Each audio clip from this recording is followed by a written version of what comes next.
I'm Roseanne and I'm a student at Sussex University and involved in the Student Staff Solidarity Network, organising around the UCU strikes. So today we're here to blockade the management centre of the university called Sussex House, and using this kind of direct action in solidarity with UCU lecturers and members who cannot really undertake direct action, so we're kind of doing on their behalf in solidarity with the lecturers. What the strikes mean to me personally is an understanding of what true solidarity looks like between student and staff, between workers and students. And it's kind of the strike is such a important, probably the most important political tool to gain collective power. And I think learning how to organise around this kind of political action has been the most incredible experience of my student life so far. Like, there's an incredible willingness to learn about the root causes of the strike: neoliberalisation, casualisation of working conditions. Like, the proper root causes of these strikes are inherently economic inequality and dehumanisation of staff and workers in the economy. So yeah, and it's also just wonderful, like, coming together with a group of students and learning how to organise, creating working groups, and just sharing food ideas, and kind of continuing. We will hope to continue this to the future. Is it really? In my opinion, lime doesn't need to be involved in anything. I'm Connor. I'm an undergrad student at Sussex. And I've been helping to organise the Student Solidarity Group here.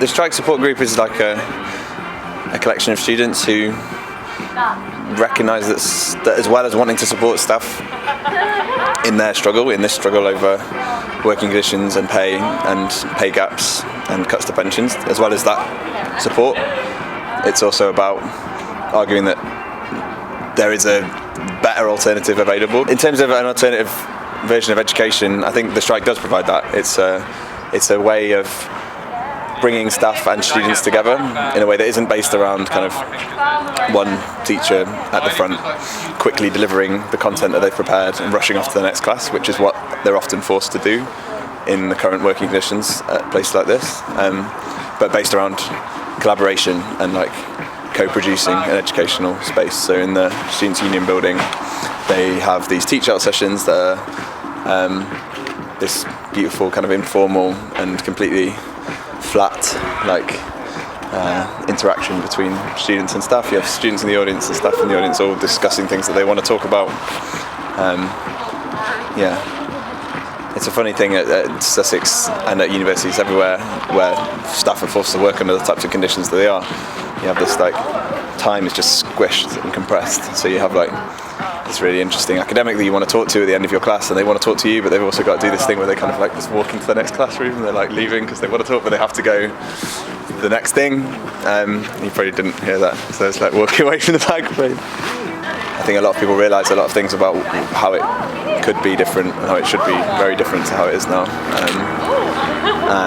The teach-out spaces are a really good space for that, but also the picket line is a good space for that. You kind of talk to staff from all different departments that you wouldn't necessarily ever bump into otherwise, and they've got time to talk to you. They don't have to rush off to the next thing.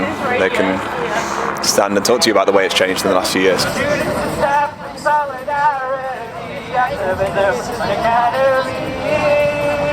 Save our pens and fight precarity. Students and staff in solidarity. Activism Academy.